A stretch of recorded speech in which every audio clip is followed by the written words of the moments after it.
റിയലോക്സി ഇന്ത്യയിലെ ഒരു market place, online market place ആപ്പാണ്. റിയൽ എസ്റ്റേറ്റ്, കാർ തുടങ്ങിയ കാര്യങ്ങൾ വാങ്ങാം, വിൽക്കാം, വാടകയ്ക്ക് കൊടുക്കാനൊക്കെ ഉപഭോക്താക്കളെ സഹായിക്കുന്ന ഒരു സംരംഭമാണ്. അപ്പോൾ അതിൻ്റെ CEO ശ്രീ ലുക്മാൻ, അതിൻ്റെ ബ്രാൻഡ് അംബാസിഡർ ശ്രീ ഗോവിന്ദ് പത്മസൂര്യ എന്നിവർ നമുക്കൊപ്പം ഇന്നുണ്ട്. വെൽക്കം. എന്താണ് യഥാർത്ഥത്തിൽ റിയലോക്സി എന്ന് പറയുന്ന ആശയത്തിലേക്ക് വന്നത്? എങ്ങനെയാണ്, എന്താണ് സംഭവം? ഈ ഇന്നത്തെ യുഗത്തിൽ ഏറ്റവും കൂടുതൽ ഡിജിറ്റലായിട്ടാണ് എല്ലാ ആളുകളും കാര്യങ്ങൾ ചെയ്യുന്നത്. ഇപ്പോൾ ഒരു വാഹനം വിൽക്കാനാണെങ്കിലും വീട് വിൽക്കാനാണെങ്കിലും എല്ലാത്തിലും നമ്മളൊരു മീഡിയേഷനെ നമ്മൾ എന്ത് ചെയ്യുന്നില്ല, ആളുകളെ തേടിയിട്ട് നമ്മൾ പോകുന്നില്ല, എല്ലാം ഓൺലൈൻ ത്രൂ ആണ് ചെയ്യുന്നത്. അപ്പോൾ നമുക്ക് നമ്മളൊരു വണ്ടി അല്ലെങ്കിൽ വീട് പെട്ടെന്ന് സെല് ചെയ്യാൻ ആഗ്രഹിക്കുകയാണെങ്കിൽ ഫോൺ എടുക്കുക, ആപ്പ് തുറക്കുക, പെട്ടെന്ന് എന്ത് ചെയ്യുക, ഫോട്ടോ എടുത്ത് ലിസ്റ്റ് ചെയ്യുക, അത്ര മാത്രമേ ഉള്ളൂ ആപ്പിൽ വരുന്നത്. മാർക്കറ്റിലേക്ക് വരുമ്പോൾ എങ്ങനെയാണ് ഒരു പ്രതികരണം, റെസ്പോൺസ് എങ്ങനെയാണ്? നല്ല റെസ്പോൺസ് ഉണ്ടോ? നമ്മളിപ്പോൾ ഏകദേശം അറൗണ്ട് 5 year ആയി നമ്മൾ ആപ്പ് തുടങ്ങിയിട്ട്. അപ്പോൾ നമ്മളൊരു കൊറോണ സമയത്താണ്, ആ സമയത്ത് നമ്മൾ ഓൺലൈൻ മാത്രമാണ് ഇവിടെ എല്ലാ ആളുകൾക്കും യൂസ്ഫുൾ ആയിരുന്നത്. ഓഫ്ലൈനൊക്കെ ക്ലോസ് ആയ സമയത്താണ് നമ്മൾ സ്റ്റാർട്ട് ചെയ്തത്. അപ്പോൾ ഇതിലേക്കൊരു പുതിയൊരു സംരംഭമാണ്. ഓൺലൈനായിട്ടുള്ള എന്ത് ചെയ്യണം എന്നുള്ളത് കണ്ടപ്പോഴാണെന്ത്, ഒരുപാട് ആളുകൾ പ്രയാസപ്പെടുന്ന സമയമാണ്. ഇപ്പോൾ പെട്ടെന്നൊരു വണ്ടി സെല് ചെയ്യണം, കറൻ്റ് അതിൻ്റെ ആവശ്യം യൂസേഴ്സിനെ കിട്ടണം. ഇപ്പോൾ ഒരു കാറ് നമ്മൾ ഉദ്ദേശിക്കുന്ന റേറ്റിൽ അത് സെല് ചെയ്യാൻ കഴിയണം. ആ സമയത്ത് അതിന് വേണ്ട ആളെ നമുക്ക് കിട്ടുന്നില്ല. കൊറോണ സമയത്ത് എല്ലാം ക്ലോസ് ആയിരുന്നു. ആ സമയത്ത് ഓൺലൈൻ ത്രൂ തന്നെ സെയിൽ ചെയ്യാൻ കഴിയുന്ന ഒരു മാർഗം ഞാൻ ഫസ്റ്റായിട്ട് ഉദ്ദേശിച്ചത് ഒരു വെബ്സൈറ്റ് ആയിരുന്നു. പക്ഷെ അതിനേക്കാൾ ഒന്നുകൂടെ ബെറ്റർ ആയിട്ട് നമ്മൾ ആപ്ലിക്കേഷൻ തന്നെ ആപ്പ് സ്റ്റോറിലും പ്ലേ സ്റ്റോറിലൊക്കെ വരുന്ന ഒരു ആപ്പായിട്ട് തന്നെ നമുക്ക് എന്ത് ചെയ്യാൻ കഴിയും. ഉദ്ദേശിച്ചത് തുടക്കത്തിൽ കേരളത്തിൽ മാത്രമാണ് ഉദ്ദേശിച്ചത്. ഇന്നത് എല്ലാ സ്റ്റേറ്റിലും ഓൾ ഇന്ത്യ ഇതിൽ തന്നെ നമ്മൾ എന്ത് ചെയ്തു, അത് റൺ ചെയ്ത് പോകുന്നുണ്ട്.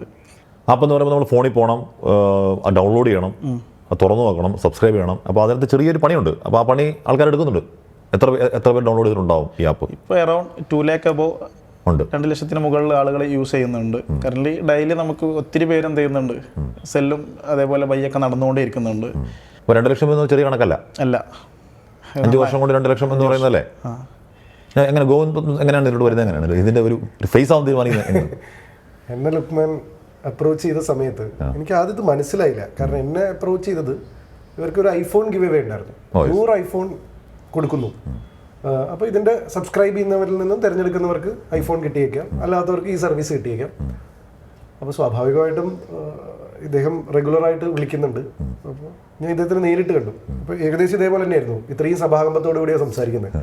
അപ്പം അദ്ദേഹത്തിന് പറയണമെന്നുണ്ട്, എന്നാൽ അദ്ദേഹം പറയുന്നതിനൊരു കോൺഫിഡൻസ് ഓറോ അല്ലെങ്കിൽ അദ്ദേഹത്തിൻ്റെ ഒരു ക്ലാരിറ്റി എലമെൻ്റ് ഉണ്ട്. പിന്നെ എൻ്റെ ദൗത്യം ആദ്യത്തെ സമയത്താണ് എന്നുള്ളത് ഐഫോൺ വിൻ ചെയ്ത ആൾക്കാർക്ക് ഐഫോൺ കൊടുക്കുക എന്നുള്ളതായിരുന്നു. ഈ ഐഫോൺ വാങ്ങാമെന്നവർക്കും ഭയങ്കര സഭാകമ്പമായിരുന്നു. ഇത് ഷൂട്ട് ചെയ്യുന്ന എങ്ങനെ ചെയ്ത് വാങ്ങുന്നതിൻ്റെ ഷൂട്ട് എടുക്കണം. പക്ഷെ ആ വന്ന ആൾക്കാർക്ക് ക്യാമറയിൽ നിൽക്കാൻ താല്പര്യമില്ല എന്ന് പറഞ്ഞിട്ട് അവർ ഐഫോൺ വാങ്ങിപ്പോയി. അപ്പോൾ എനിക്ക് സംഭവം മനസ്സിലായി, ഈ സാധനം കൊടുക്കുന്നുണ്ട്. അപ്പോൾ അവർ പറഞ്ഞു ഇവർക്ക് ഇതിൻ്റെ മുമ്പിൽ നിൽക്കാൻ വലിയ താല്പര്യമില്ല, അപ്പോൾ ഒരാളുടെ മാത്രം നമുക്ക് എടുക്കാം, മറ്റാൾ ഐഫോൺ വാങ്ങിപ്പോയി എന്ന് പറഞ്ഞു. അപ്പോൾ ഞാൻ ഈ ആപ്പ് ഇൻസ്റ്റാഗ്രാം അതിനു മുമ്പേ ഞാൻ ഇൻസ്റ്റാഗ്രാം നോക്കിയിരുന്നു. ഞാൻ ആപ്പും ഡൗൺലോഡ് ചെയ്ത് നോക്കി. അപ്പം നോക്കുമ്പോൾ ഈ പറയുന്ന പോലെ അതിനകത്ത് കാര്യമായിട്ടുള്ള ഡൗൺലോഡ്സ്, കാര്യമായിട്ടുള്ള അപ്ലോഡ്സ്, ഒരുപാട് സാധനങ്ങൾ വിൽക്കാനുണ്ട്. അപ്പോൾ ഞാൻ ചോദിച്ചത് എങ്ങനെയാണ് നിങ്ങളിത് ചെയ്തത്? അപ്പോൾ പറഞ്ഞു ഞങ്ങളിപ്പോൾ ഒരു 10-70ഓളം ഐഫോണുകൾ കൊടുത്തു. അതിൻ്റെ ഭാഗമായിട്ട് ആൾക്കാർ ഓൺലൈനിൽ വന്നു. പിന്നെ അവർക്ക് ഈ സർവീസ് മനസ്സിലായി, അവർ അപ്ലോഡ് ചെയ്ത് തുടങ്ങി. ഇപ്പോൾ എനിക്ക് ഇന്ത്യക്ക് ടോട്ടൽ ഇന്ത്യയിൽ, കേരളത്തിലാണ് ഉദ്ദേശിച്ചെങ്കിലും ഇന്ത്യയിൽ മൊത്തം ഇത്രയും ആൾക്കാരുണ്ട്. അപ്പോൾ ഞാൻ ചോദിച്ചു പിന്നെ നിങ്ങളിത് എന്താണ്, ഒരു പൊതുവെ ഇങ്ങനത്തെ ആപ്പ് എന്ന് പറയുന്നത് ഒരു വെൽ ബ്രാൻഡഡ് അടിപൊളി ഒരു ഫോട്ടോഷൂട്ട് ചെയ്ത് കൃത്യമായിട്ടുള്ളൊരു TVC ചെയ്തു ഒരു കോർപ്പറേറ്റ് രീതിയിൽ ഇത് ഇവരുടെ ഇൻസ്റ്റാഗ്രാം എടുത്തു കഴിഞ്ഞാൽ തന്നെ സാധാരണക്കാർ ഐഫോൺ എടുക്കുന്നു, ഐഫോൺ കിട്ടിയതിന്റെ സന്തോഷം പങ്കുവെക്കുന്നു. അപ്പൊ ഇതിന്റെ പക്ഷേ ഇറ്റ് വർക്ക് ഫോർ ഹിം. അതായിരുന്നു എനിക്ക് ഭയങ്കര ഇൻട്രസ്റ്റിംഗ് ആയി തോന്നിയത്. എന്ന് വെച്ച് കഴിഞ്ഞാൽ അദ്ദേഹത്തിന്റെ മാർക്കറ്റിംഗ് ഫണ്ട് മുഴുവൻ ടോട്ടൽ ഒരു TVCയിലേക്ക് ആദ്യം തന്നെ ഇടുന്നതിന് പകരം, അല്ലെങ്കിൽ ഒരു ബ്രാൻഡ് അംബാസിഡർഷിപ്പിലേക്ക് ആദ്യം ഇടുന്നതിന് പകരം അദ്ദേഹം ഒരു 100 ഐഫോണിലേക്ക് അത് ഇൻവെസ്റ്റ് ചെയ്തു. സാധാരണക്കാരിലേക്ക് ഐഫോൺ കൊടുക്കുക എന്നുള്ള സംഭവത്തിലേക്ക് കൊടുത്തു, ഒരു ഗിവ് അവേ കൊടുത്തു. ഇതിലേക്ക് അട്രാക്ട് ചെയ്തു. ഇതിൽ വന്നവർ പരിപാടി നടക്കുന്നുണ്ടെന്ന് കണ്ടപ്പോൾ ദേ സ്റ്റേഡ്. ഇപ്പോൾ ഒരു ബോധ്യം എന്താണ് ഈ ആപ്പിനെ പറ്റി? ഒരു ബോധ്യം എന്താണ്? See that work for him എന്ന് പറഞ്ഞപ്പോഴാണ് ഞാനും ഇൻട്രസ്റ്റഡ് ആയത്. കാരണം നമ്മൾക്ക് ചെയ്യാവുന്ന ഒരു ബാക്ക്ഗ്രൗണ്ട് സ്റ്റഡി എന്ന് പറയുന്നത് അതാണ്. ആ ആപ്പ് പോയി നോക്കുക, അതിൻ്റെ ഉള്ളിൽ നടക്കുന്ന ഇടപാടുകൾ, അല്ലെങ്കിൽ അതിൻ്റെ ഉള്ളിൽ ഇടയ്ക്കിടയ്ക്ക് പുതിയ സാധനങ്ങൾ അപ്ലോഡഡ് ആവുന്നു, ആൾക്കാർ വിൽക്കുന്നു, വാങ്ങുന്നു. ആൻഡ് ദിസ് നമുക്കറിയാം, ഒരു യൂട്യൂബ് ചാനൽ സബ്സ്ക്രൈബ് ചെയ്യാൻ ഈ കാലത്ത് എത്ര ബുദ്ധിമുട്ടുണ്ട് എന്നുള്ള സമയത്ത് ഇതുപോലെ ഒരു ആപ്പ് ഡൗൺലോഡ് ചെയ്ത്, താങ്കൾ നേരത്തെ പറഞ്ഞ പോലെ ഒരു ആപ്പ് ഡൗൺലോഡ് ചെയ്ത് അതിനകത്തൊരു സബ്സ്ക്രിപ്ഷൻ കൊടുത്ത് ഇതിന്റെ പ്ലാറ്റ്ഫോമിലേക്ക് 2 ലക്ഷം ആളുകളെ കൊണ്ടുവരിക എന്നുള്ളത് അതൊരു ചെറിയ കാര്യമല്ല. അപ്പോൾ ദാറ്റ് വർക്ക് ഫോർ ഹിം. പക്ഷെ ഇപ്പോൾ അദ്ദേഹം ആൾക്കാർ നേരെ തിരിച്ചാ ചെയ്യും. ആദ്യം തന്നെ അതിനൊരു ബ്രാൻഡിങ് ചെയ്യും, വലിയ രീതിയിൽ ലോഞ്ച് ചെയ്യും. നേരെ മറിച്ച് അദ്ദേഹം നേരെ കസ്റ്റമർ ഫോക്കസ്ഡ് ആയിട്ട് അവർക്ക് ഗിവ് അവേ കൊടുത്ത് അവരെയൊക്കെ ഓൺ ബോർഡ് ആക്കി. ഇപ്പോഴാണ് ആപ്പിന്റെ ബ്രാൻഡിങ് പ്രോപ്പർ രീതിയിൽ നടക്കുന്നത്. ഒരു TVC ഷൂട്ട് ചെയ്യുന്നത് അല്ലെങ്കിൽ ഒരു ഫോട്ടോ ഷൂട്ട് ചെയ്യുന്നതിനെ പോലെ ഒരാളെ അല്ലെങ്കിൽ ഒരു ഫേസിന് അതിലേക്ക് കൊണ്ടുവരുന്നത്, ഒരു ഗ്ലോബൽ ലോഞ്ചിലേക്ക് പോകുന്നത്. ഇപ്പോൾ ദുബായ് അല്ലെങ്കിൽ ഒരു UAE ലോഞ്ച് നമ്മൾ പ്ലാൻ ചെയ്ത് തുടങ്ങുന്നു. സോ എൻ്റെ ഒരു ഇമോഷൻ എന്ന് പറയുന്നത്, നമ്മുടെ നാട്ടിൽ നിന്ന് തുടങ്ങുന്ന ഒരു startup which has 2 lakh+ subscribers, why not make it big? അപ്പോൾ ലുക്മാന്റെ സ്വപ്നത്തിനൊപ്പം നിൽക്കുക എന്നുള്ളതിലേക്ക് ഞാൻ എത്തിയത്. കാരണം അദ്ദേഹത്തിന് ഇത് പറഞ്ഞു ഫലിപ്പിക്കാൻ അറിയില്ലെങ്കിലും അദ്ദേഹത്തിന് പരിപാടി അറിയാമെന്നുള്ളതാണ്. പണി അറിയാമെന്നുള്ളതാണ് 2 ലക്ഷം ആൾക്കാരെ ഓൺ ബോർഡ് ചെയ്തു എന്നുള്ളത് നമ്മൾ മനസ്സിലാക്കുന്നത്. എനിക്കൊന്ന് ഇത് നമ്മൾ ഇത്തരം ആപ്പുകളെ പറ്റി ഒരുപാട് കേട്ടിട്ടില്ല, ഇല്ലെന്നല്ല ഞാൻ പറയുന്നത്, ഉണ്ട്. പക്ഷേ എനിക്കൊന്ന് അതൊരു ഫ്രീ പ്രോമിനന്റ് ആയിട്ട് 1-2 മാത്രമേ ഉള്ളൂ. അതിനർത്ഥം അത് ഫ്രീ മാർക്കറ്റ് സ്പേസ് ആണെന്നുള്ളതാണോ, അതോ അതിന്റെ റിസ്ക് ഉണ്ടോ? അത് എനിക്ക് തോന്നുന്നു ആൾക്കാരത് എന്തുകൊണ്ടാണ് ആൾക്കാരത് ശ്രമിക്കാത്തതെന്ന് എനിക്കറിയില്ല. അത് അതിന്റെ റിസ്ക് ആണോ ഇത്രയും ആൾക്കാരെ ഓൺ ബോർഡ് ചെയ്യാൻ? എങ്ങനെ എന്തുകൊണ്ടാവും അത്? വേൾഡിൽ തന്നെ ഒത്തിരി e-commerce ആപ്പുകളുണ്ട്. അപ്പോൾ അത് മാർക്കറ്റ് ചെയ്യാനും അത് ആളുകളിലേക്ക് എത്തിക്കാനും സിമ്പിളാണ്. കാരണം എന്ന് വെച്ചാൽ നമ്മളിപ്പോൾ ഒരു പ്രൊഡക്ഷൻ വെച്ചിട്ടാണ് e-commerce ആപ്പ്, നമ്മളിപ്പോൾ ഫ്ലിപ്കാർട്ട്, ആമസോൺ, ഒരുപാട് ആപ്പുകൾ ഇന്ന് അവൈലബിൾ ആണ് വേൾഡിൽ തന്നെ. അപ്പോൾ അതിനെ മാർക്കറ്റ് ചെയ്യാൻ നമുക്ക് കുറച്ച് പ്രൊഡക്ഷൻ ഉണ്ടായാൽ അത് ഇട്ടിട്ട് നമ്മൾ അതിൻ്റെ പ്രൈസ് ലിസ്റ്റ് ചെയ്ത് കഴിഞ്ഞാൽ ആളുകൾ ഒരുപാട് ബയേഴ്സ് വരും. ഇത് ബയ്യറും സെല്ലറും ഒരുമിച്ച് വരേണ്ട ഒരു പ്ലാറ്റ്ഫോമാണ് മാർക്കറ്റ് പ്ലേസ് എന്ന് പറഞ്ഞത്. ഭയങ്കര ഇതാണ് ഒരാൾക്കും ഭയങ്കര ടാസ്ക് എന്ന് പറഞ്ഞത്. ഈ 2 lakh above ഇപ്പോൾ യൂസേഴ്സ് നമ്മൾ കൊടുക്കുന്നല്ലോ, അത് പറഞ്ഞത് വലിയൊരു ടാസ്ക്കാണ്. പിന്നെ ഞാൻ സിംഗിൾ ആയിട്ടുള്ളതാണ്. ഒരു പ്രത്യേകിച്ച് കോഫൗണ്ടേഴ്സോ അല്ലെങ്കിൽ നമുക്കൊരു ഇൻവെസ്റ്റേഴ്സ് ഒന്നുമില്ല, നമ്മൾ സിംഗിൾ ആയിട്ടുള്ള തന്നെയാണ്. അപ്പോൾ അത് സ്റ്റാർട്ടിങ്ങിൽ ഒരുപാട് പേര് തന്നെ ഇപ്പം നമ്മളെ ഡെവലപ്പേഴ്സ്, നമ്മൾ ടെക്നിക്കൽ സ്റ്റാഫുകൾ തന്നെ അവർക്ക് വരെ കോൺഫിഡൻ്റ് ഇല്ലായിരുന്നു. കാരണം ഇത്രത്തോളം ഇൻവെസ്റ്റ് ചെയ്യണോ? അവർ തുടക്കത്തിൽ നമ്മളെ സ്റ്റാഫാണെങ്കിൽ കൂടിയിട്ട് അവർ വർക്കിൻ്റെ ഭാഗമായിട്ട് അവർ വർക്ക് ചെയ്തിരുന്നു. പക്ഷെ പിന്നീട് അവർ പറഞ്ഞു, എൻ്റെ മാർക്കറ്റിംഗ് ഒക്കെ കണ്ടപ്പോൾ ഇത് ഒരു e-commerce ആപ്പല്ല, നിങ്ങൾ ഇതിലേക്ക് ഇത്ര ഒരു ലെവലിലേക്ക് പോകണ്ട, അത്രയും മാർക്കറ്റ് എത്രയും ഒരു ഫണ്ട് ഇടേണ്ട ഒരു ആവശ്യം വരുന്നില്ല, ഇത്രത്തോളം എക്സ്പെൻസ് ചെയ്തിട്ട് ഇതിനെ മാർക്കറ്റ് ചെയ്യേണ്ട ഒരു ആവശ്യമില്ല എന്ന് പറഞ്ഞിരുന്നു. കാരണം അവർക്ക് തന്നെ ഒരു കോൺഫിഡൻറ്റ് ഇല്ലായിരുന്നു മാർക്കറ്റിംഗ് പ്ലേസ് ആയതുകൊണ്ട്. കാരണം ബയ്യർ സെല്ലർ. അപ്പം ഞാൻ തുടക്കത്തിലൊരു 1 year-ഓളം നമ്മളെ ആപ്പിൽ വെറും 100 പേരുണ്ടായിരുന്നത്. കാരണം നമ്മൾ തുടക്കത്തിലൊക്കെ ആഡ് നമ്മൾ സ്വന്തം കളക്ട് ചെയ്തിട്ട് ജെനുവിൻ ആഡുകൾ നമ്മൾ സ്വന്തമായിട്ട് സ്റ്റാഫിനെ വെച്ച് ലിസ്റ്റ് ചെയ്യലായിരുന്നു. ഇപ്പോൾ നമുക്ക് എന്ത് ചെയ്യണം, പെർ ഡേ ഏകദേശം ഒരു 100-200 ആഡ് ഇന്ത്യയിലുള്ള എല്ലാ സ്റ്റേറ്റും നമുക്ക് എന്ത് ചെയ്യുന്നുണ്ട്, ആളുകൾ ലിസ്റ്റ് ചെയ്യുന്നുണ്ട്, വാങ്ങുന്നുണ്ട്, വിൽക്കുന്നുണ്ട്. അത്യാവശ്യം നല്ല റിവ്യൂസ് ആളുകൾ എന്ത് ചെയ്യുന്നുണ്ട്. പിന്നെ ഒന്നുകൂടി സിമ്പിളാണ്. നമ്മളിപ്പോൾ ഡയറക്റ്റ് ആപ്പ് 1 time ഡൗൺലോഡ് ചെയ്തിട്ട് ജസ്റ്റ് ലിസ്റ്റ് ചെയ്ത് ജസ്റ്റ് ആ കോൾ ബട്ടൺ നെക്കി കഴിഞ്ഞാൽ ആ കസ്റ്റമർ എന്ത് ചെയ്തു, പെട്ടെന്ന് കാര്യം നടക്കും. ഈ പലപ്പോഴും പലരുടെ അനുഭവം, എൻ്റെ അനുഭവം എനിക്കുണ്ട്. നമ്മൾ റെൻ്റൽ ഒക്കെ നോക്കുകയാണെന്നുണ്ടെങ്കിൽ അതിനകത്ത് ഈ ആപ്പാണെങ്കിൽ ഒരു ഇടനിലക്കാരനിലേക്കാണ് ത്രൂ ചെയ്യുക. ഇതിനങ്ങനെ ഇടനിലക്കാരൻ ഉറപ്പാണ്? ഇല്ല, ഉറപ്പാണ് 100%. അതിനുള്ള കോൾ ബട്ടൺ ഡയറക്ട്ലി അവരാരെങ്കിലും ആ കോൾ എടുക്കാൻ ആരെയാണോ അവർ ഉദ്ദേശിക്കുന്നത് അവരിലേക്കാണ് കോൾ. അപ്പൊ എനിക്കൊരു മൊബൈൽ ഉണ്ട്, ആ മൊബൈൽ എനിക്ക് വിൽക്കണം, ഞാൻ അപ്ലോഡ് ചെയ്തിട്ട് ഞാൻ എന്ത് നമ്പറാണോ കൊടുക്കുന്നത് ആ നമ്പറിലേക്കാണ് കോൾ വരിക.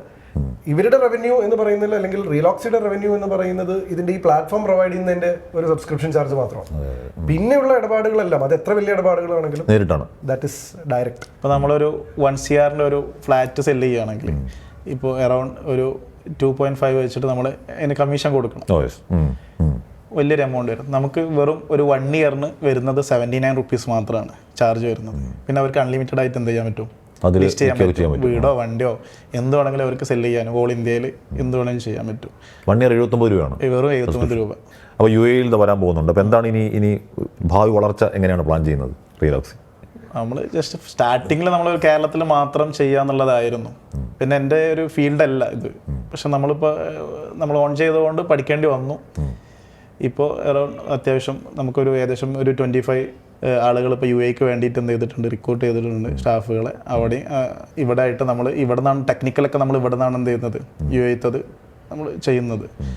അപ്പോൾ അതിൻ്റെ വർക്കിലാണ് ഇപ്പോൾ ഉള്ളത്. കറൻ്റ്ലി നമ്മൾ നെക്സ്റ്റ് മന്ത് നവംബറിലാണ് നമ്മൾ ആനിവേഴ്സറി വരുന്നത് 5. അപ്പോൾ അതിനോടനുബന്ധിച്ചിട്ട് നമ്മൾ അവിടെ ഒരു ഇവൻ്റൊക്കെ വെച്ചിട്ട് നമ്മൾ ലോഞ്ച് ചെയ്യാൻ പോവുകയാണ്. 5 വർഷം 2 ലക്ഷം സബ്സ്ക്രൈബേഴ്സ് എന്നൊക്കെ പറയുന്നത് അത്യാവശ്യം എനിക്കൊന്ന് ഈ ഫീൽഡിലെ ഒരു നല്ല മൈൽ സ്റ്റോൺ ആണെന്ന് നിങ്ങൾ വിലയിരുത്തുന്നുണ്ടോ? 100%. കാരണം ഒരു മാർക്കറ്റ് പ്ലേസ് ആപ്പ് കൂടുതൽ സെർച്ച് ചെയ്താൽ കാണാൻ കഴിയില്ല. e-commerce ആപ്പ് ലക്ഷങ്ങൾ ആപ്പുകളുണ്ട്. e-commerce എല്ലാവർക്കും തുടങ്ങാൻ കഴിയുന്ന ഒരു ആപ്പാണ് e-commerce. ഫോൺ മതി. ജസ്റ്റ് ആപ്പ് എന്ത് ചെയ്യുക, ഒരു ഡെവലപ്പർ വെച്ചിട്ട് ജസ്റ്റ് ആപ്പ് ഡെവലപ്പ് ചെയ്യുക, സ്റ്റോറിലിടുക, കുറച്ച് പ്രൊഡക്ഷൻ വെച്ചിട്ട് എന്ത് ചെയ്യുക. അതേപോലെയല്ല ഈ ഒരു മാർക്കറ്റിംഗ് പ്ലേസ് എന്ന് പറയുന്നത് ബയ്യറും വേണം സെല്ലറും വേണം. നമ്മളിപ്പോൾ ഒരുപാട് ബയ്യറെ കൊടുന്നു, അവരിതിൽ ലിസ്റ്റ് ചെയ്തു. ആ സമയത്ത് ഇതിന് പർച്ചേസ് ചെയ്യാൻ ആളില്ലെങ്കിൽ സെല്ലറെ കൊടുത്തിട്ട് ഒരുപാട് അവർ ലിസ്റ്റ് ചെയ്തു, ഇതിൽ ബയ്യർ വേണം. അപ്പോൾ അവർ വീണ്ടും സെക്കൻഡ് ടൈമിൽ അവരെന്ത് ചെയ്യില്ല, അത് ലിസ്റ്റ് ചെയ്യില്ല. അങ്ങനെ ഒരു സംഭവം വരുന്നുണ്ട്. അപ്പോൾ നമ്മൾ ഓട്ടോമാറ്റിക്കലി ഇത് സ്കിപ്പ് ചെയ്ത് പോകും. ഞാനൊരു 2 ഇയർ ആയപ്പോൾ സ്കിപ്പ് ചെയ്യേണ്ട ഒരു അവസ്ഥയിലായിരുന്നു. ആ സമയത്താണ് എന്ത് ചെയ്തത്, നമ്മളിത് മാർക്കറ്റ് ജനങ്ങളിലേക്ക് എത്തിച്ചു. ഇതെന്താണ് എന്താണ് എങ്ങനെയാണെന്നുള്ളത്, ഇതിൻ്റെ യൂസേഴ്സ് അത്രത്തോളം യൂസർ ഫ്രണ്ട്ലി ആയിട്ടാണ് നമ്മളിത് ചെയ്തിട്ടുള്ളത്. അപ്പോൾ ഇതിൻ്റെ കറക്റ്റ് ഇത് ജനങ്ങളിലേക്ക് എത്തിച്ചു കൊടുത്തപ്പോൾ ആളുകൾ അത്യാവശ്യം സപ്പോർട്ട് ചെയ്ത് 2 ഇയർ ആയപ്പോൾ നമുക്ക് 1 lakh എബോവ് വന്നു. അപ്പോൾ നമുക്ക് അത്യാവശ്യം ആളുകളെ സപ്പോർട്ട് വന്നപ്പോൾ നമ്മൾ ജനങ്ങൾക്ക് എന്തെങ്കിലും കൊടുക്കാമെന്ന് വിചാരിച്ചിട്ടാണ് എന്ത് ചെയ്തത്, ഐഫോൺ നമ്മൾ അനൗൺസ് ചെയ്തത്. അപ്പോൾ ഇത്ര പേര് വന്നു. അപ്പോൾ നമ്മൾ ഉദ്ദേശിക്കുന്നത് ഏകദേശം ഒരു 1 crore യൂസേഴ്സിനാണ് നമ്മൾ ഇന്ത്യയിൽ ഉദ്ദേശിച്ചത്. അപ്പോൾ നമ്മളൊരു 1 ഐഫോണോ 2 ഐഫോണോ കൊടുത്തിട്ട് കാര്യമില്ല, അപ്പോൾ ഒരു 100 അനൗൺസ് ചെയ്യാന്നുള്ള ഒരു കൺസെപ്റ്റിലെത്തി സ്റ്റാർട്ടിങ്ങിനെ കൊടുത്ത് ഇപ്പോൾ അറൗണ്ട് 85 ഐഫോൺസ് നമ്മളിപ്പോൾ കൊടുത്തു കഴിഞ്ഞു. നമ്മളത് ഓരോ സ്റ്റാർട്ടിങ്ങിന് 15 Pro ആയിരുന്നു കൊടുത്തിരുന്നത്, ഇപ്പോൾ 16 Pro കൊടുത്തു. അതിന് നല്ല റെസ്പോൺസ് ഉണ്ട്. ഇപ്പോൾ ഞാൻ പറഞ്ഞൊരു മാർക്കറ്റിംഗ് സ്ട്രാറ്റജി എന്നുള്ള നിലയ്ക്കാണെങ്കിലും റെസ്പോൺസ് ഉണ്ട്. എന്ന് വെച്ച് കഴിഞ്ഞാൽ ഏതൊരു ബിസിനസ്സിൻ്റെയും സ്ട്രഗ്ലിംഗ് പീരീഡ് എന്ന് പറയുന്നത് ഇനീഷ്യൽ ഫസ്റ്റ് 3 years എന്ന് പറയുന്ന ആ എലമെന്റ് കഴിഞ്ഞ് എനിക്ക് തോന്നുന്നു ഇപ്പോൾ ദുബായ് എന്നുള്ളൊരു ചിന്തയിലേക്ക് എത്തുന്നത് തന്നെ ഇനി it's time to take off എന്ന് പറയുന്ന ഒരു സ്റ്റേജാണ്. ഇപ്പോഴാണ് ശരിക്കും ഇതിനൊരു proper branding, proper marketing, proper ആ ഒരു സ്ഥിരം കോർപ്പറേറ്റ് രീതികൾ അല്ലെങ്കിൽ ഒരു ബ്രാൻഡിനെ ആളുകൾ സമീപിക്കുന്ന രീതിയിലേക്കുള്ള സ്റ്റൈലിലേക്ക് അദ്ദേഹം എത്തുന്നത് വളരെ ഓഫ് ലേറ്റ് ആണ്. പ്രോബബ്ലി അതുവരെ വളരെ സാധാരണ രീതിയിൽ സാധാരണക്കാരായിട്ട് ഇന്ററാക്ട് ചെയ്യായിരുന്നു. എനിക്ക് തോന്നിയത് ഇത്രയും കാലം ഇത്രയും യൂസേഴ്സിന്റെ റിട്ടൻഷൻ ഉണ്ടാവുന്നത് അവർക്ക് സർവീസ് റിസൾട്ട് ഉണ്ടെങ്കിൽ മാത്രമല്ല ഇത് സംഭവിക്കുള്ളൂ. ഇപ്പൊ നമ്മൾ ഇങ്ങനത്തെ ഒരു ബ്രാൻഡുമായിട്ട് അസോസിയേറ്റ് ചെയ്യുമ്പോൾ നമുക്ക് ഇതിനെ സ്റ്റഡി ചെയ്യാൻ പറ്റുന്ന ഏക രീതി എന്ന് പറയുന്നത് ഒന്ന് സ്വാഭാവികമായിട്ട് CEO പറയുന്നത് കേൾക്കുക. ബട്ട് അതർവൈസ് എനിക്ക് ചെയ്യാൻ പറ്റുന്ന ഒരു സാധനം എന്ന് പറയുന്നത് ഇതിന്റെ യൂസേഴ്സിന്റെ റെസ്പോൺസ് ആണ്. അപ്പോൾ ഇങ്ങനത്തെ ഒരു പ്ലാറ്റ്ഫോമിൽ അദ്ദേഹം പറഞ്ഞ പോലെ നമ്മളൊരു സാധനം അപ്ലോഡ് ചെയ്തിട്ട് ഇത് വാങ്ങാൻ ഒരാൾ വരികയും ആ വാങ്ങൽ വിക്കൽ കൃത്യമായി നടന്നാലാണ് ഞാൻ അവിടെ സ്റ്റേ ചെയ്യുള്ളൂ. അപ്പൊ അത്തരം ആളുകൾ അവിടെ സ്റ്റേ ചെയ്യുന്നു. അല്ലെങ്കിൽ നമ്മളിപ്പോൾ വെറുതെ റിയലോക്സി ഡൗൺലോഡ് ചെയ്ത് നോക്കുമ്പോൾ ഇത്രയും ആളുകൾ ഇത്രയും പ്രൊഡക്ട്സ് അതിൽ ലിസ്റ്റ് ചെയ്ത് അവർ വെച്ചിട്ടുണ്ടെന്ന് പറയുന്നത് അവർ ഈ സബ്സ്ക്രൈബ് ചെയ്താലേ അവർക്ക് വെക്കാൻ പറ്റുള്ളൂ. അപ്പൊ അത്രയും ആളുകൾ അതിന്റെ ഭാഗമായിട്ടുണ്ടെന്ന് പറയുന്ന ഒരു ചെറിയ അച്ചീവ്മെന്റ് അല്ല. ഗോവിന്ദ് സിനിമയിൽ തിരക്കുള്ള നടനാണ്, അതല്ലാത്ത പരിപാടികൾ ഒരുപാടുണ്ട്. അപ്പോൾ ഇതിനിടയ്ക്ക് എങ്ങനെയാണ് സമയം കണ്ടെത്തുന്നത് ഇതിനൊക്കെ? Branding is something that I like. എനിക്ക് താല്പര്യമുള്ള ഒരു സ്പേസും കൂടിയാണ്. ഞാൻ ഇഷ്ടമുള്ള സ്പേസാണ്. എനിക്ക് തോന്നുന്നു ഇപ്പോൾ നാട്ടിൽ ഞാൻ കൂടുതൽ തെലുങ്ക് സിനിമകളാണ് ചെയ്യുന്നത് വെച്ചാൽ നാട്ടിൽ കൂടുതൽ ബ്രാൻഡ് അസോസിയേഷൻസ് തന്നെയാണ് ചെയ്യുന്നത്. ഞാൻ ഒരുപാട് നാഷണൽ ബ്രാൻഡ്സുകളുടെ അസോസിയേഷൻസ് ചെയ്യുന്നുണ്ട്. പക്ഷെ അതിൻ്റെ ഇടയിൽ ഇതുപോലെ ഇവിടെ നമ്മുടെ നാട്ടിൽ നമ്മുടെ നാട്ടിലെ സംരംഭങ്ങൾ കുറവാണ്. എപ്പോഴും നമ്മളെ തേടി വരുന്നത് നാഷണൽ ബ്രാൻഡ്സും വലിയ വലിയ ബ്രാൻഡ്സും ഒക്കെയാണ്. പക്ഷെ നാട്ടിൽ ചില ആളുകൾ അവർക്കൊരു ബിസിനസ് സെറ്റപ്പ് ചെയ്യണം, അത് സ്റ്റാർട്ടപ്പ് ആക്കണം, അത് ഒരു ഇന്ത്യ തലത്തിലേക്ക് എത്തിക്കണം എന്നൊക്കെ പറയുന്ന രീതിയിൽ സ്വപ്നം കണ്ടു വരുമ്പോൾ ഞാൻ സിനിമ ചെയ്തില്ലായിരുന്നെങ്കിൽ ചിലപ്പോൾ ഞാനും ഇതുപോലെ പലതും ചെയ്തു. അപ്പോൾ ഇപ്പൊ നമുക്ക് തെലുങ്കിൽ സിനിമകളൊക്കെ ഭംഗിയായി പോകുന്നതുകൊണ്ട് തൽക്കാലം അതിൽ കോൺസെൻട്രേറ്റ് ചെയ്യാം. പക്ഷെ എൻ്റെ അതർ ഇൻട്രസ്റ്റിന്റെ ഭാഗമായി സാധ്യത കിട്ടുന്നത് ഇതാണ്. ഇപ്പൊ ഞാൻ ഒരു MBA ഗ്രാജുവേറ്റ് ആണ്. അപ്പോൾ ആസ് ആൻ MBA ഗ്രാജുവേറ്റ് എൻ്റെ ആ ആസ്പിറേഷൻസ് എനിക്ക് നടക്കുന്നത് എൻ്റെ ബ്രാൻഡുകൾക്കൊപ്പം നിന്ന് വർക്ക് ചെയ്യുമ്പോൾ. ഇപ്പം ഞാൻ കേരളത്തിൽ തന്നെ പല ബ്രാൻഡുകളുടെയും 5 കൊല്ലോ 6 കൊല്ലോ ആയിട്ട് ബ്രാൻഡിൻ്റെ ഫേസുകളാണ്. സോ അവരുടെ വളർച്ച, അവരുടെ കൂടെ യാത്ര ചെയ്യുക, അവരുടെ ടേൺ ഓവറിൽ ഉണ്ടാകുന്ന വ്യത്യാസം, അതാണ് നമ്മുടെ ഒരു എക്സൈറ്റ്മെന്റ് എന്ന് പറയുന്നത്. എന്നാൽ ഓപ്പറേഷൻസിൽ ഫുൾ ടൈം ഇപ്പൊ എനിക്ക് റിയൽ ഓപ്പറേഷൻസിൽ വർക്ക് ചെയ്യാൻ ടൈം ആൻഡ് സ്പേസ് ഇല്ല. But I can definitely help them from. ഇപ്പൊ ഞാൻ റിയൽ ഓക്സൈഡ് ഞാൻ ഇപ്പൊ അസോസിയേറ്റ് ചെയ്ത് തുടങ്ങിയിട്ടുള്ളൂ. ലൈക്ക് വളരെ വളരെ റീസെന്റ് അസോസിയേഷൻ ആണ്. പക്ഷെ വി സി എ ഫ്യൂച്ചർ അതിനകത്ത് അതിനൊരു ഭംഗിയായിട്ടുള്ള പാക്കേജിങ്ങും കൂടെ ചെയ്തു കഴിഞ്ഞാൽ ആളുകൾ അത് കുറച്ചുകൂടെ നന്നായി സ്വീകരിക്കാൻ സാധ്യതയുണ്ട്. ഇപ്പോൾ GCC പോവാണ്, അത് കഴിഞ്ഞിട്ട് പിന്നെ GCC വിട്ട് ലോകത്തിൻ്റെ എല്ലാ ഭാഗത്തോട്ടും പോകാനാണ് പ്ലാൻ. എന്താണ് മനസ്സിൽ കാണുന്ന ഒരു കരിയർ ഗ്രാഫ് എങ്ങനെയാണ്? അതിലേക്ക് വരാനിടയുള്ള വെല്ലുവിളി ആലോചിച്ചിട്ടുണ്ടോ എന്താകും എന്നുള്ള കാര്യം? ഇല്ല, ഇനി ഇതിൽ കൂടുതൽ സാധ്യതകളാണ് നമുക്ക് വരുന്നത്. കാരണം AI പോലത്തെ സംഭവങ്ങൾ വരുന്നതുകൊണ്ട് നമുക്ക് ആപ്പിന് കൂടുതൽ സാധ്യതകളാണ്. നമ്മൾ അതിനെക്കുറിച്ച് കൂടുതൽ പഠനം നടത്തിക്കൊണ്ടേയിരിക്കണം. ഫ്യൂച്ചറിൽ അപ്ഡേറ്റ് ആയിരിക്കണം. അതാണ് മെയിനായിട്ട് വേണ്ടത്. നമ്മൾ ഒരു ആപ്പ് സ്റ്റാർട്ട് ചെയ്തു, വിത്തിൻ പെർ ഡേ നമ്മൾ അപ്ഡേറ്റ് ആയിരിക്കണം. എല്ലാ ദിവസവും അപ്ഡേഷൻ വന്നുകൊണ്ടേയിരിക്കണം. ആളുകൾ എന്താണ് എത്രത്തോളം ഈസി യൂസർ ഫ്രണ്ട്ലി ആവുന്നത് അതിനാണ് ആളുകൾ സപ്പോർട്ട് ചെയ്യുന്നത്. ഇപ്പോഴത്തെ പുതിയ സംരംഭങ്ങൾ എപ്പോഴും അവരുടേത് ഒരു വാല്യൂ ബേസ് അല്ലെങ്കിൽ ഒരു മൂല്യം മുന്നോട്ട് വെക്കുന്നുണ്ട്. അങ്ങനെ റിയലോക്സി മുന്നോട്ട് വെക്കുന്ന ഒരു വാല്യൂ, ഒരു മൂല്യം എന്നതിനും പറയാനുണ്ടോ? എൻ്റെ ലൈഫിൽ ഞാൻ ഒരുപാട് ബിസിനസ്സിൽ ഇപ്പോൾ ഇൻവെസ്റ്റ് ചെയ്തിട്ടുണ്ട്. ഒരുപാട് ബിസിനസ് ചെയ്യുന്നുണ്ട്. അപ്പോൾ നമ്മൾ എല്ലാത്തിലും നമ്മളൊരു പങ്ക് നമ്മൾ എന്ത് ചെയ്യും, കൊടുത്തുകൊണ്ടേയിരിക്കും. അപ്പോൾ നമ്മളത് എല്ലാം സെറ്റ് ചെയ്തിട്ട് കൊടുക്കുക എന്നുള്ളൊരു കൺസെപ്റ്റ് ഇല്ല. നമ്മൾ എന്ത് ചെയ്താലും അതിൽ നിന്നൊരു വിഹിതം നമ്മൾ എന്ത് ചെയ്യുന്നുണ്ട്, അത് അറിയുന്നവർക്കും അറിയാത്തവർക്കൊക്കെ നമ്മൾ കൊടുത്തുകൊണ്ടേ ഇരിക്കുന്നുണ്ട്. അപ്പോൾ അതുകൊണ്ട് നമുക്ക് ഒരുപാട് പുതിയ നമ്മളെ വിജയത്തിലേക്ക് ഇങ്ങനെ നമ്മളറിയാതെ തന്നെ എത്തുന്നുണ്ട്, സീരിയസ്ലി എത്തുന്നുണ്ട്. നമ്മൾ പ്രതീക്ഷിക്കാത്ത ലെവലിൽ. ഇപ്പം ഞാൻ കേരളത്തിൽ മാത്രമാണ് ഉദ്ദേശിച്ചിരുന്നത്. അതുമാത്രമല്ല, എൻ്റെ ഒരു ഫാഷൻ മാത്രമേ ഉള്ളൂ.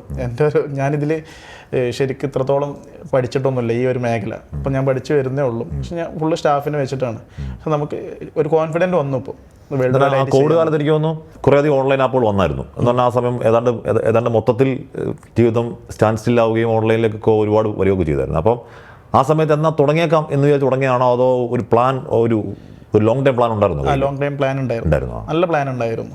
പക്ഷേ നമുക്ക് ഇതിനേക്കാളും ഒന്നുകൂടെ ബെറ്റർ ആയിട്ട് പോവായിരുന്നു. നമ്മളിപ്പോൾ ചെയ്ത ഈ ഇൻവെസ്റ്റ് കൊണ്ട് തന്നെ ഒരുപാട് ഫണ്ണി ആപ്പുകൾ, ഗെയിമുകൾ, ഇതൊക്കെ വെച്ചിട്ട് നമ്മൾ വെറും ക്യാഷ് ഉണ്ടാക്കണമെന്ന് മാത്രം തിങ്കിങ് ആണെങ്കിൽ വേറെ ഒരുപാട് ഈ ഒരു ആപ്പ് വെച്ച് നമുക്ക് പലതും ചെയ്യായിരുന്നു. പക്ഷേ അതിൽ ഏറ്റവും ആപ്പ് ഉണ്ടാക്കുന്നതിൽ ഏറ്റവും ടാസ്ക് ഉള്ള ഒരു ആപ്പാണ് നമ്മളിപ്പോൾ ചെയ്തത്. മാർക്കറ്റിംഗ് പ്ലേസ് എന്ന് പറയുന്നത് അത്രത്തോളം ടാസ്ക്കാണ്. പക്ഷെ ഇത് നമ്മളൊരു ലെവലിൽ എത്തിക്കഴിഞ്ഞാൽ ഇതിൻ്റെ ഒരു സന്തോഷം നമുക്ക് പറഞ്ഞറിയിക്കാൻ കഴിയില്ല.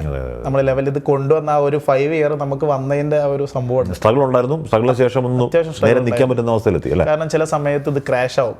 ഇപ്പോൾ ഒരു ദിവസം 8000 പേരൊക്കെ ഡൗൺലോഡ് ചെയ്ത സമയമൊക്കെ ഉണ്ടായിരുന്നു. ആ സമയത്ത് അവർക്ക് ഇതിലേക്ക് കയറാൻ പറ്റാത്ത, നമ്മളിപ്പോൾ പ്രൊമോഷന്, ഇന്നത്തെ ഒരു പ്രൊമോഷൻ രീതി എന്ന് പറഞ്ഞത് ഏറ്റവും കൂടുതൽ ഇൻസ്റ്റഗ്രാം ത്രൂ ആണ് ഏറ്റവും കൂടുതൽ മാർക്കറ്റിംഗ് ചെയ്യാൻ പറ്റുന്നത്. നമുക്കൊരു 1 മിനിറ്റ് കൊണ്ട് തന്നെ ആളുകളിലേക്ക് എന്താണെന്നുള്ളത് അറിയിക്കാൻ കഴിയുന്ന ഒരു മാർക്കറ്റിംഗ് ഇതാണ്.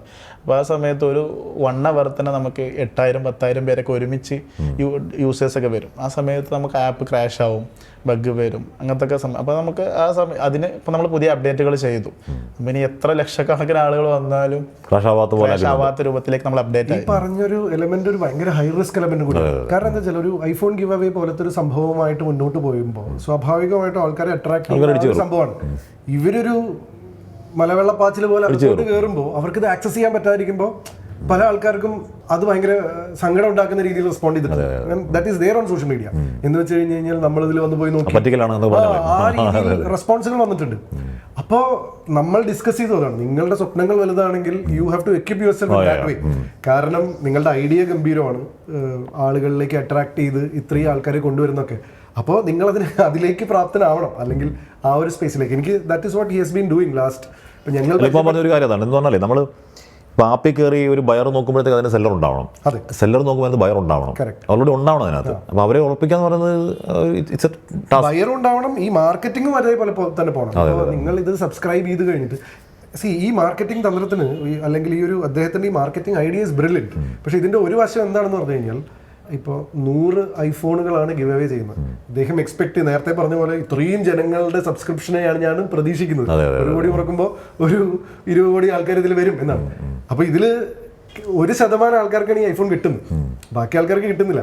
അവരെ സ്റ്റേ ബാക്ക് ചെയ്യും. കാരണം അവർ ഐഫോണിന് വേണ്ടിയായിരിക്കും ആദ്യം വന്നിട്ടുണ്ടാവും, എന്നിട്ട് അവർക്ക് വിചാരിച്ച സാധനം കിട്ടിയില്ല. സ്വാഭാവികമായിട്ട് അവർ ഡിസപ്പോയിന്റഡ് ആവും. പിന്നെ എന്ത് സംഭവിക്കുന്നത് വെച്ചാൽ അവർക്ക് അതിനകത്ത് നിൽക്കുമ്പോൾ ഡിസ്കൗണ്ടുകളുണ്ട്, ഇത്രയും പെർസെൻറ്റേജ് അഡ്വാൻറ്റേജുകളുണ്ട്, അങ്ങനെ കുറേ പേർക്കുകൾ അദ്ദേഹം കൊണ്ടുവന്ന് ഇത് ഇവോൾവ് ചെയ്തെടുക്കാൻ ഒരു സമയം. എന്ന് വെച്ചാൽ നമ്മൾ പറയില്ലേ, സൈക്കിൾ ഓടിക്കാൻ പഠിക്കുമ്പോൾ വീണ് പഠിക്കുക എന്ന് പറയുന്ന പോലെ ഈ ഒരു 5 കൊല്ലം എനിക്ക് തോന്നുന്നു അദ്ദേഹം വീണും എഴുന്നേറ്റും ഒക്കെയാണ് ഇതിലേക്ക് കൊണ്ട് എത്തിച്ചത്. ഇത് ക്രാഷ് ആവുക എന്ന് പറയുന്നത് ഒരു സമയത്ത് പറയുമ്പോൾ എളുപ്പമാണെങ്കിലും ആളുകൾ പെട്ടെന്ന് ഇത് എന്ത് പറ്റി, ഈ സാധനത്തിൽ കയറാൻ പറ്റുന്നില്ല. നമ്മളെ കേരളത്തിൽ തന്നെ മലയാളികൾ ഏറ്റവും കൂടുതൽ ബിസിനസ്സുകാരാണ് വരുന്നത്. ഇപ്പോൾ യൂത്തേഴ്സ് ഒക്കെ നമുക്ക് ബിസിനസ്, എല്ലാവരും ബിസിനസ് ചെയ്യും, പക്ഷെ അവരൊക്കെ ഓഫ്ലൈൻ ബിസിനസ്സുകളാണ്. ഈ ആപ്പ് എന്ന് പറയുന്നത് ഇൻവെസ്റ്റ് ചെയ്യുക എന്ന് പറയുന്നത് ഭയങ്കര ടാസ്ക്കാണ്, റിസ്ക്കാണ്, വെരി റിസ്ക്കാണ്. കാരണം ഫുൾ എയറിലാണ്. ഞാൻ വലിയൊരു ഫണ്ട് ഇൻവെസ്റ്റ് ചെയ്തിട്ടുണ്ട് ഇതിൽ, പക്ഷെ ഇത് ഒന്നും കാണില്ല, ലൈവായിട്ട് ഒന്നും കാണാൻ അതുകൊണ്ടാണ് നമ്മൾ ആപ്പിൽ ഇവിടെ ആരും ഇപ്പോൾ ഒരു മലയാളീസിൽ ഒരു ആപ്പിന്റെ ഓണേഴ്സ് അല്ലെങ്കിൽ ഇത്ര ഒത്തിരി പേരൊന്നും ഡെവലപ്പ് ചെയ്തിട്ടില്ല, ഇത്ര ഇൻവെസ്റ്റ് ചെയ്യൂല, അവർക്ക് എത്ര കോൺഫിഡൻറ്റ്. ബേസിക് ലോജിക് അങ്ങനെയാണ്, പൈസ മുടക്കിയ ഒരു സാധനം ഉണ്ടാവണമല്ലോ, ആ ഒരു സംഭവം ഇതിന് കാണത്തില്ല. പിന്നെ ഏത് സമയത്തും ഇതിന് പല സംഭവങ്ങളും വരാം. ടെക്നിക്കൽ സൈഡ് എങ്ങനെയാണ്? അടിപൊളി ടീമുണ്ട്, നിങ്ങളുടെ ടീമുണ്ട്, അടിപൊളി ടീമുണ്ട്. ഇപ്പോൾ തുടക്കത്തിൽ ഐഫോൺ ആഗ്രഹിച്ചു വന്ന ഒരാൾ, അയാൾ പിന്നെയും അയാളുടെ ഫോണിൽ ആപ്പ് കിടക്കണമെന്നുണ്ടെങ്കിൽ അയാൾക്ക് എന്തെങ്കിലും ഒന്ന് കിട്ടണം, അല്ലേ? അയാൾക്ക് റിയലോക്സിയിൽ കമ്മിറ്റഡ് ആയിട്ടുള്ള ആളുകൾക്ക് അറിയാം, കണ്ടിന്യൂസ് ആയിട്ട് എന്തെങ്കിലും കൊടുത്തുകൊണ്ടേയിരിക്കും. ഈ 100 ഐഫോൺ മാത്രമല്ല, ഡെയിലി പല സംഭവങ്ങളായിട്ട് കൊടുത്തുകൊണ്ടേയിരിക്കുന്നുണ്ട്. ജനങ്ങൾ അത്രത്തോളം നമ്മൾ സപ്പോർട്ട് ചെയ്യുന്നുണ്ട്. അപ്പോൾ നമ്മൾ ഒരു ഭാഗം കൊടുത്തുകൊണ്ടേ ഇരിക്കുക എന്നുള്ളതാണ്. അത് ഫ്യൂച്ചറിൽ ഈ 100 ഐഫോണിലൊന്നും ഇത് നമ്മൾ നിർത്താൻ പോകുന്നില്ല. നമ്മളിപ്പോൾ UAE വൻ ഒരു പ്ലാൻ കൊണ്ടുപോകുന്നുണ്ട്. അവിടെ യൂസേഴ്സിന് വേണ്ടിയിട്ട് നമ്മളൊരു പ്ലാൻ കൊണ്ടുപോകുന്നുണ്ട്, അവർക്ക് എന്തെങ്കിലും ഒരു എക്സ്ട്രാ പോക്കറ്റ് മണി ആയിട്ട്. ഇപ്പം ഞാൻ ഇപ്പോൾ ഒരുപാടില്ലെന്ന് പറഞ്ഞപ്പോൾ പോലും എതിരാളികളുണ്ട് എന്ന് പറഞ്ഞാൽ മാർക്കറ്റ് എന്താ ഒപ്പണൻസ് ഉറപ്പായിട്ടും ഉണ്ട്. അവർ വലിയ ബ്രാൻഡുമാണ്, പേരുകളൊന്നും പറയാൻ. ഇതിനെതിരെ നിൽക്കുന്നവർ ഒപ്പത്തിനൊപ്പമുള്ളവരല്ല, വേറെ തലത്തിലാണ്. കുത്തക എന്ന് പറയുന്നത് അതുകൊണ്ട് അവര് നമ്മളെ ഒരു ഇരയായിട്ട് ഇപ്പൊ കണ്ടിട്ടുണ്ടാവില്ല, ലൈക്ക് കറന്റ് സമയത്ത് കണ്ടിട്ടുണ്ടാവില്ല. സ്വാഭാവികമായിട്ടും over A period of time, കാരണം ഈ പറഞ്ഞ പോലെ ലാസ്റ്റ് 5 years എന്ന് പറയുന്ന ഒരു സ്ട്രഗ്ലിംഗ് പീരീഡ് ആയിരുന്നു, ഒരു ലേണിംഗ് എക്സ്പീരിയൻസ് ആയിരുന്നു. ഇതിന്റെ പ്രശ്നങ്ങളും ഇതിന്റെ സംഭവങ്ങളൊക്കെ അദ്ദേഹം കഴിഞ്ഞ 5 കൊല്ലമായിട്ട് മനസ്സിലാക്കുകയും സോൾവ് ചെയ്യുകയും അതിന് ഓരോ ട്രയൽ ആൻഡ് എറർ മെത്തേഡൊക്കെ എത്തിയിട്ട് ഇപ്പോൾ ഒരു ഗ്ലോബൽ ലോഞ്ചിലേക്ക് പോകാൻ തന്നെ തീരുമാനിച്ചത് അതൊരു ഇതിന് പ്രാപ്തനായി. ഓക്കെ ഫൈൻ, ഇപ്പോൾ ഇതിന്റെ ടെക്നിക്കൽ ആസ്പെക്റ്റുകൾ കവർ ചെയ്തു എന്നൊക്കെ പറഞ്ഞു വരുമ്പോഴാണ്. അപ്പോൾ ഇനി സ്വാഭാവികമായിട്ടും ഗ്രോത്ത് കുറച്ചും കൂടെ ആക്സലറേറ്റ് ചെയ്യാൻ സാധ്യതയുള്ളൊരു സമയം കൂടിയാണ്. അപ്പോൾ അങ്ങനെ ലുക്മാൻ അങ്ങനെ ഗ്രോത്ത് വരുമ്പോഴേക്കും അല്ലെങ്കിൽ ഗ്രോത്ത് വരുന്ന സമയത്ത് എതിരാളികൾക്ക് മുന്നിൽ നിങ്ങളുടെ ഒരു കപ്പാസിറ്റി എന്ന് പറയാൻ എന്തായിരിക്കും ഉണ്ടാവുക? നമ്മുടെ ടീം അത്രയും സ്ട്രോങ് ആണ്, ടെക്നിക്കലാണ് ഇതിൻ്റെ മെയിൻ. അത് അത്രത്തോളം സ്ട്രോങ് ആക്കിയിട്ടുണ്ട്. അത് മാത്രമാണ് ഇതിന് മെയിൻ ആയിട്ടുള്ളത്. ആപ്പിൻ്റെ ടെക് സൈഡ് മാർക്കറ്റിംഗ് സൈഡ് അല്ല, മാർക്കറ്റിംഗ് സൈഡ് നമുക്ക് എന്ത് ചെയ്യാൻ പറ്റും, നമുക്ക് എങ്ങനെ വേണമെങ്കിലും എപ്പോൾ വേണമെങ്കിലും ചെയ്യാം. ടെക് സൈഡ് നമുക്ക് പല രൂപത്തിലായിട്ട് നമുക്ക് വരില്ലേ, ആ ഭാഗങ്ങളൊക്കെ നമ്മൾ ഓക്കെ ആക്കിയിട്ടുണ്ട്. അപ്പോൾ ഇങ്ങോട്ട് വരുമ്പോഴത്തേക്ക് നിങ്ങളുടെ മുന്നിലുള്ളത് എന്താണ് വലിയ ഭീമാകാരന്മാരായിട്ടുള്ള മനുഷ്യന്മാർ മാത്രമേ അല്ലെങ്കിൽ സംരംഭങ്ങൾ മാത്രമേ ഉണ്ടായിരുന്നുള്ളൂ. അപ്പോൾ നിങ്ങൾ വന്നു, 5 വർഷം കഴിയുന്നു, അത്യാവശ്യം സബ്സ്ക്രൈബേഴ്സ് ഉണ്ട് എന്ന് പറഞ്ഞാൽ വലിയ കോൺഫിഡൻ്റ് ആയിട്ട് മുന്നോട്ട് പോകാനുള്ള കരുത്ത്. 5 വർഷം എന്ന് പറയുന്നത് ചെറിയ കാലയളവല്ല. അപ്പോൾ ആ ഒരു അനുഭവത്തിൻ്റെ പശ്ചാത്തലത്തിൽ ഇതിലേക്ക് അല്ലെങ്കിൽ ഇൻവെസ്റ്റ്മെൻറ്റിലേക്ക് മുന്നോട്ട് വരുന്ന ഒരാൾക്ക് കൊടുക്കാനുള്ള അഡ്വൈസ് എന്താകും ഒരു ഉപദേശം എന്തായിരിക്കും? മെയിനായിട്ട് എല്ലാ സംരംഭകരോടും നമ്മൾ വെയിറ്റ് ചെയ്യാൻ പഠിക്കണം. ഏതൊരു സംരംഭകനും മിനിമം ഒരു 5 year എങ്കിലും എന്ത് ചെയ്യണം. ഏതൊരു ബിസിനസ് സ്റ്റാർട്ട് ചെയ്താലും നമുക്ക് ജസ്റ്റ് കയ്യിൽ കുറച്ച് ക്യാഷ് ഉണ്ടായിട്ട് നമ്മൾ ബിസിനസ് സ്റ്റാർട്ട് ചെയ്യുമ്പോൾ ആദ്യം വേണ്ടത് ഇതിൽ ഒരുപാട് സ്ട്രഗിൾ ഉണ്ടാവും. അതൊക്കെ നമ്മൾ തരണം ചെയ്യാൻ പഠിക്കണം. കഷ്ടപ്പാടുണ്ടാവും, ഒത്തിരി കഷ്ടപ്പാടുണ്ടാവും. ചിലപ്പോൾ ഉറക്കം നഷ്ടപ്പെടും, പല പ്രശ്നങ്ങളുണ്ടാവാം, പബ്ലിക്കലി പ്രശ്നം ഉണ്ടാവാം, റിലേഷനിൽ എല്ലാത്തിലും നമുക്ക് എന്ത് ചെയ്യും ഒരുപാട്. കാരണം ഇത് ബിസിനസ്സാണ്, എപ്പോഴും അപ്പ് ആൻഡ് ഡൗൺ ആയിട്ട് പല സംഭവങ്ങളും വരും. പക്ഷെ ഇതിലൊക്കെ ഒരു എൻഡ് ഉണ്ട്. ആ എൻഡ് നമ്മൾ വെയിറ്റ് ചെയ്യുന്നത് വരെ, ആ എൻഡിന് വേണ്ടി നമ്മൾ വെയിറ്റ് ചെയ്യണം. അപ്പോൾ ഇപ്പം ഞാനൊരു എൻഡിലെത്തിയിട്ടുണ്ട്. അപ്പോൾ ഇതിൻ്റെ നമ്മളെ മനസ്സിൽ കിട്ടുന്ന ഒരു സന്തോഷമുണ്ട് ഇത് ഈ ഒരു സ്റ്റേജിൽ എത്തുമ്പോഴേ. അപ്പോൾ ഈ 5 വർഷം നമ്മൾ അനുഭവിച്ച സ്ട്രഗിളൊക്കെ അങ്ങ് മറന്നുപോകും. ഞാനും സംസാരിക്കുമ്പോൾ ഉണ്ടായ തുടക്കതാണ് എന്ന് വെച്ച് കഴിഞ്ഞാൽ, ഒരു കോൺഫിഡൻസ് ഇല്ലായ്മയോടുകൂടി സംസാരിക്കുന്ന ഒരു വ്യക്തിയിൽ നിന്നും, പക്ഷെ ഞാൻ മനസ്സിലാക്കിയത് വെച്ചാൽ അദ്ദേഹത്തിന് സംസാരിക്കാനേ കോൺഫിഡൻസ് ഇല്ലാത്തുള്ളൂ. അദ്ദേഹം ചെയ്യുന്ന കാര്യത്തിൽ കോൺഫിഡൻസ് ഉണ്ട്, അദ്ദേഹത്തിന്റെ ലക്ഷ്യത്തോടെ ക്ലാരിറ്റി ഉണ്ട്, അദ്ദേഹത്തിന്റെ സ്വപ്നം നിറവേൽക്കും എന്നുള്ള കാര്യത്തിൽ കോൺഫിഡൻസ് ഉണ്ട്. പക്ഷെ എല്ലാവരും വാക്ചാതുര്യമുള്ള ആൾക്കാരാവണം എല്ലാവരും എന്നില്ല എന്നുള്ളത് നമ്മൾ മനസ്സിലാക്കുകയും ചെയ്യണമല്ലോ. അപ്പോൾ അദ്ദേഹം എൻ്റെ അടുത്ത് സംസാരിച്ചാലും പറഞ്ഞത് അങ്ങനെയാണ്, GP കഴിഞ്ഞ 5 കൊല്ലമായിട്ട് സ്ട്രഗിൾ ചെയ്തുകൊണ്ടിരിക്കുകയാണ്. പല ആൾക്കാർ നെഗറ്റീവ് പറയുന്നുണ്ട്, പല ആൾക്കാർ സപ്പോർട്ട് ചെയ്യുന്നുണ്ട്, ചില ദിവസങ്ങളിൽ സന്തോഷത്തോടു കൂടി വളരുന്നുണ്ട്, ഇത്രയും സബ്സ്ക്രൈബേഴ്സ് വന്നു, ഇത്രയും സബ്സ്ക്രൈബേഴ്സ് സ്റ്റേ ചെയ്യുന്നുണ്ട്. ചില ആൾക്കാർ ഒരു ദിവസം എഴുന്നേറ്റിട്ട് ഭയങ്കര സങ്കടവും, ഇത് തട്ടിപ്പാണ് എന്ന് പറയുന്ന ആൾക്കാർ. ഇതിനൊക്കെ അതിജീവിച്ചിട്ടും ഞാനിത് നിർത്താതെ 5 കൊല്ലം ഒരു സ്റ്റാർട്ടപ്പ് എന്നുള്ള രീതിയിൽ ഞാൻ പിടിച്ചു നിന്നു. ഇനി എനിക്ക് ചിറകുകൾ വിടർത്താനുള്ള സമയമായി, ഇനി ഗ്ലോബലി പോകാനുള്ള സമയമായി. അപ്പം നമ്മൾ ക്ഷമയോടെ ആത്മാർത്ഥമായിട്ട് പരിശ്രമിച്ചു കഴിഞ്ഞാൽ അതിൽ റിസൾട്ട് ഉണ്ടാവും എന്ന് പറയുന്നത് എനിക്കത് ഭയങ്കര ഇൻസ്പിറേഷണൽ ആയിട്ട് തോന്നി. That is one of the other reason also. Okay, കൂടാം എന്ന് തോന്നാനുള്ള കാരണം എന്താ വെച്ചാൽ, നമ്മൾ 1 വർഷമായ ഒരാളും 5 വർഷമായ ആള് എന്ന് പറയുമ്പോൾ ഒരു വിശ്വാസ്യതയിൽ തന്നെ ഒരു വ്യത്യാസം. അങ്ങോട്ട് ഇങ്ങനെ ഇതിൽ ശ്രമിച്ചുകൊണ്ടിരിക്കുക എന്ന് പറയുമ്പോൾ തന്നെ അതിനകത്തൊരു എലമെന്റ് ഉണ്ടല്ലോ. എനിക്ക് ദാറ്റ് ഈസ് വെരി ഇൻസ്പിറേഷണൽ. കാരണം സ്റ്റാർട്ട് ചെയ്യുന്നപ്പോൾ അദ്ദേഹം പറഞ്ഞ പോലെ ക്ഷമ എന്ന് പറയുന്ന എലമെന്റ് ഭയങ്കര അണ്ടർസ്റ്റാൻഡ്മെന്റ് ആണത്. അപ്പൊ എല്ലാ ആശംസകളും വിശാലമായ ലോകത്തുകൾ തുടക്കമാവട്ടെ.